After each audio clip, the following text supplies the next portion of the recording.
propio hijo.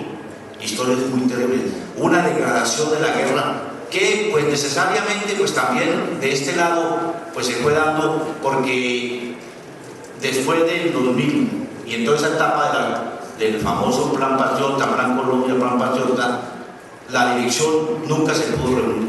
Ese fue uno de los grandes problemas que nosotros tuvimos en la conducción en esos momentos, fruto de la misma confrontación. Nunca nosotros, el secretariado se volvió a reunir en La Habana, en medio del proceso, logramos reunirnos y ya éramos completamente distintos. Ya el antiguo secretariado no estaba sino Iván Márquez y mi persona, después de 15 años. Y la dirección del Estado Mayor menos se ha podido reunir. Y en la gran mayoría de las áreas, toda esa rutina que teníamos nosotros de cursos, que eran cursos permanentes, ya era sumamente difícil y complejo, y todo eso también trajo en nuestras filas una serie de descomposición fruto de la pérdida del nivel ideológico de nuestra gente. La confrontación también llevó a que murieran muchos mandos. Yo ya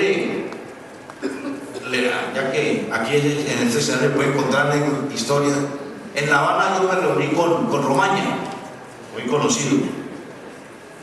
Él yo lo conocí desde muy jovencito, incluso fui el que me lo llevé para el bloque oriental cuando armamos ese bloque oriental, y sus primeras tareas fue de realista, era muy buen realista. Pues tenía cierta confianza conmigo y nos sentamos a hablar. Yo le pregunté, hombre, ¿por qué pasó? ¿Qué fue lo que pasó en el bloque oriental cuando se sabe que se han hecho estas y estas cosas que van en contravía de la línea y de la ética nuestra, de las FARC? ¿Qué pasó? Acuerden con el mono los principios que nosotros vivíamos peleando por inculcar en todos ustedes. Y él me lo explicó gráficamente, me dijo, vea, en tal época, en tal parte, nos enfrentamos 800, no sé cuántos guerrilleros contra una brigada móvil. Y prácticamente acabamos la brigada. Se recuperaron cantidad de fusiles, ametralladoras, etcétera, etcétera. Balance final, propias tropas, 50 y pico muertos. ¿Y quiénes son? Los mejores, los principales mandos. Entonces, ¿quiénes subían? Muchachos que apenas venían empezando, y eso a nosotros nos trajo pues muchos problemas, que fruto de esa imposibilidad de los cursos y las reuniones, pues se fue, ahí sí acepto la palabra, degradando. Todo eso se dio entonces, claro, con el presidente Uribe fue porque esas cosas son difíciles de asimilar. Es válida la confrontación, pero sin esas cochinadas que nos hacían. Pero bueno, lo que sí es que al final de su mandato, ya el presidente creo que lo ha dicho varias veces, al final de su mandato él nos buscó. Es más, estuvo a punto de haber despeje de la zona de Pradera y Florida que se plantea por parte nuestra para discutir el tema del intercambio humanitario, pero creo que fue el presidente Santos que le dijo que eso por ahí no. No sé si era cierto esa historia, esa parte, si es cierto o no es cierto. Mire, yo no me quiero referir al presidente Uribe. Lo único que yo quisiera decir es que si hice la paz con Rodrigo Londoño, ¿cómo no vamos a poder hacer la paz con Uribe?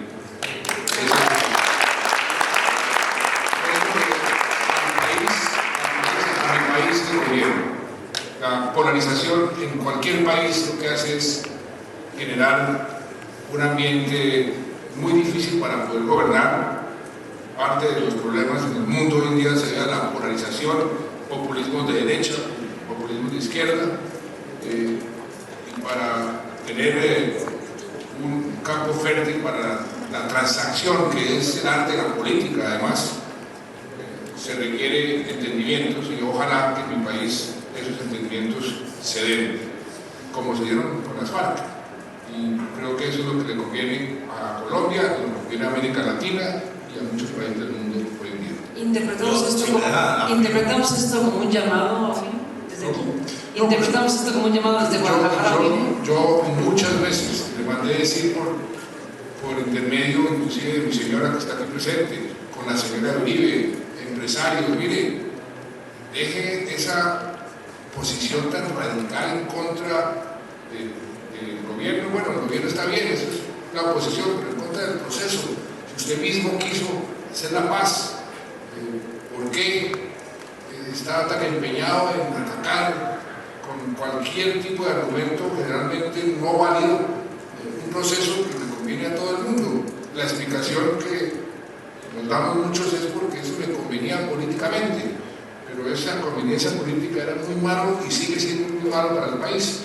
De manera que ese llamado a Uribe no es de hoy, es hace mucho tiempo en todas las formas, pero ahí sí, como dicen, para bailar se necesitan dos. Sí, yo quería complementar que en medio del desarrollo de este proceso, para nosotros era clara la necesidad de que el presidente Uribe y el sector que él representa se involucraran en el proceso de paz. Y hicimos el esfuerzo por todas, yo le mandé 2 cartas públicas, pero además también mensajes a través de emisarios. Pero nunca fue posible que se involucrara y no se consideran. Es más, lo que estamos viviendo en Colombia en ese momento es fruto de que ese sector no se involucró en el proceso de paz. Por eso es muy importante lo que está gestando ahora en Colombia, que la gente está haciendo suyo estos acuerdos, que ya no son de las FARC,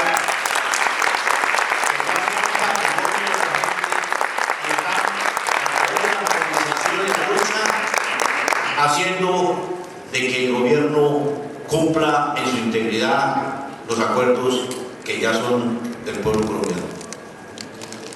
Conversé con el senador Iván Cepeda hace ratito y le preguntaba sobre lo que hoy está ocurriendo en Colombia, una fuerza social que ha irrumpido como en otros lugares de América Latina. Hoy estamos viviendo un quiebre hacia algún lado y Colombia está en un momento sumamente importante. Les pregunto a ambos cómo leen este momento y le preguntaba al senador sobre cuáles eran los elementos que se están planteando en las protestas, en las manifestaciones, y bueno, me hacía un recuento de ello y me decía, uno de los puntos es la paz, uno de los puntos que piden, sobre todo, bueno, fundamentalmente es un momento juvenil, es un momento de mucha fuerza joven y está la palabra paz como un elemento reivindicativo.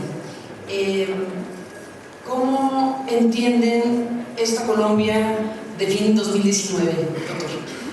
Pues mire, Colombia no es la excepción en América Latina y en el mundo sobre un fenómeno que estamos viendo, producto de una serie de factores, por ejemplo, la inequidad. Toda América Latina tiene ese problema de inequidad. La corrupción, que ha generado una reacción en la población como la que hemos visto en muchos países. Un fenómeno que también ha sucedido, que es interesante y que hay que ver cómo se canaliza mejor. Todos los países que hoy están protestando tuvieron 2 fenómenos: una baja muy importante en el índice de pobreza y un aumento muy importante en el índice de la población que entra a la educación superior. ¿Eso qué produce? Produce una multiplicación de las expectativas de la gente, que comienza a demandar. Los que estaban pobres y estaban resignados a ser pobres no protestaban, salen de la pobreza y sus expectativas crecen geométricamente y los estados no tienen la capacidad para suplir esa demanda y comienza una protesta y una demanda por mejores servicios, mejor salud, mejor educación, el tema del medio ambiente. Aparte de eso, cada país tiene motivos especiales, condiciones especiales a cada país. En Chile puede ser que la Constitución fue impuesta por Pinochet y eso dejó una herida desde ese momento que fue creciendo. En el caso colombiano hay un fenómeno muy interesante. Antes la gente salía a protestar en contra de las FARC, en contra de la guerra, en contra de los secuestros, en contra de las tomas de las poblaciones.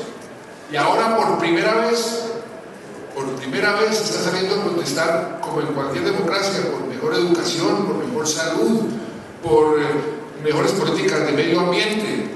O sea que ese cambio en Colombia se dio. Antes no salían a protestar porque inmediatamente los satanizaban como parte del terrorismo, y eso ha cambiado. Y eso hoy es un fenómeno en Colombia muy importante. Y se agrega a lo que dice Rodrigo, que es cierto lo que dice el senador Cepeda. La gente se dio cuenta que era mejor vivir en paz que vivir en guerra y le está exigiendo al gobierno más voluntad, más efectividad, que lo que dice el presidente, porque el presidente lo dice, se traduzca en hechos, en donde debe traducirse del cumplimiento de los acuerdos. Y ahí hay una oportunidad de oro para el presidente de Colombia en este momento, porque casi que sería gratis. La plata se le dejó. Hay un sistema contable que se llama las vigencias futuras, que están ahí. Si él se compromete a cumplir los acuerdos como dice que los quiere cumplir, a no cambiarlos, o si los cambia, que sea de común acuerdo para mejorarlos. Nadie quiere impedir que se mejoren los acuerdos. Y por ejemplo, llama a las fuerzas políticas a negociar 2 puntos: la reforma rural integral y la reforma política. Eso apacigua el 80% de los que están saliendo a las calles a protestar. Ahí hay una oportunidad, ojalá la atienda, y eso es lo que está viviendo hoy en día Colombia. ¿Cómo lo usted? Desde que estuvimos buscando en distintos momentos la posibilidad del acuerdo de paz, cuando estábamos dirigidos y orientados por Jacobo Arenas y Manuel Marulanda, Jacobo siempre lo decía cuando estaba en medio de los procesos, que lo que se buscaba era abrir, creo que a veces utilizaba esa frase, de las grandes alamedas por donde fluya la lucha de masas, la lucha del pueblo por mejorar condiciones de vida. Cuando debatíamos entre nosotros en La Habana el desarrollo del proceso y los peligros que veíamos, los entrampamientos que aparentemente aparecían en algunos de las discusiones de los puntos, siempre lo dijimos y lo reiteramos más de una vez: este acuerdo no se va a cumplir por el hecho de que llegue la firma del presidente y del jefe de la FARC. Este acuerdo, para que se haga realidad, es necesario que lo asuman como suyo las grandes mayorías de colombianos. Y eso es lo que estamos logrando ahora. Eso es lo que, a partir de haberse acabado la confrontación con nosotros, que era la fundamental, la que se sentía en el país, la gente lo está haciendo y está entendiendo que ahí en ese acuerdo están las bases mínimas, están las semillas para comenzar a construir una Colombia distinta, donde se le dé participación a las grandes mayorías en las decisiones estratégicas del Estado, donde además pues el tema de la tierra, que siempre estuvo como generador del conflicto y se mantiene como generador todavía de ese conflicto que todavía no ha terminado del todo, se logre entrar a resolver. No es la revolución por contrato, que era la discusión que hacíamos con Alberto y con algunos compañeros, porque claro, cuando arrancamos la propuesta nuestra fue la agenda del Caguán. La agenda del Caguán es una agenda pues casi que para transformar el Estado.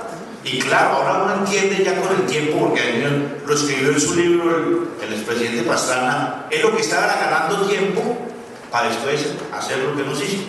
Entonces le importaba, no, poco le importaba firmar lo que fuera. Y claro, con esa agenda llegamos a las conversaciones secretas y hasta que nos pusimos de acuerdo en la que la final fue la base para la discusión, que algunos compañeros de la discusión decían que era una agenda religiosa. Entonces, esto que estamos viendo, yo en lo personal me siento muy satisfecho porque hay veces piensa, con todo lo que pasa, el asesinato de nuestros compañeros, el asesinato de los líderes sociales, las medidas económicas y todo lo que está haciendo ese gobierno, por ejemplo, en el tema agrario va en contravía de lo acordado en La Habana. Sobre el tema de la reforma política no hay absolutamente nada, a no ser el estatuto de la oposición, que eso fue un logro de la Constitución del 91 y que gracias al apoyo de La Habana logramos que se plasmara en la realidad. Entonces uno dice, ¿será que nos equivocamos? ¿Será que cometimos un error gravísimo, histórico? Y cuando uno ve a la gente en las cacerolas, a la gente marchando, y en especial la juventud, el recibimiento que yo he tenido en escenarios en las universidades.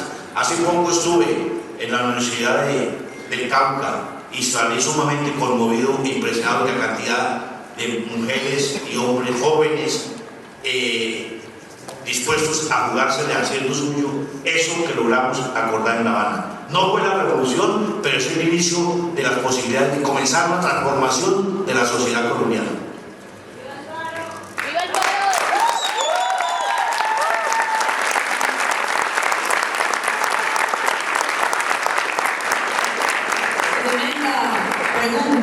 Tremenda pregunta, ¿será que nos equivocamos? Pues algunos pensaron que sí y se regresaron. Son muchos. No, eso es un número muy pequeño, insignificante. Y ahora que es que incluso es que no pagan ni hablar de eso, en medio de toda esta situación, nadie habla de eso. ¿Quién va a decirle a la gente que se está moviendo por...? Yo estuve en la movilización de Medellín el 21, fueron 7 horas, casi me sacan de cansancio.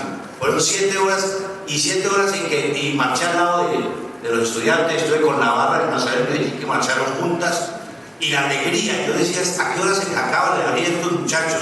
Brinquen, bailen, griten. Y no, esto no tiene reversa.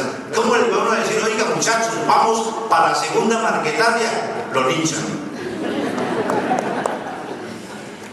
El tema de la justicia, la mencionó Juan Manuel al principio. Creo que es importante preguntar sobre la enorme dificultad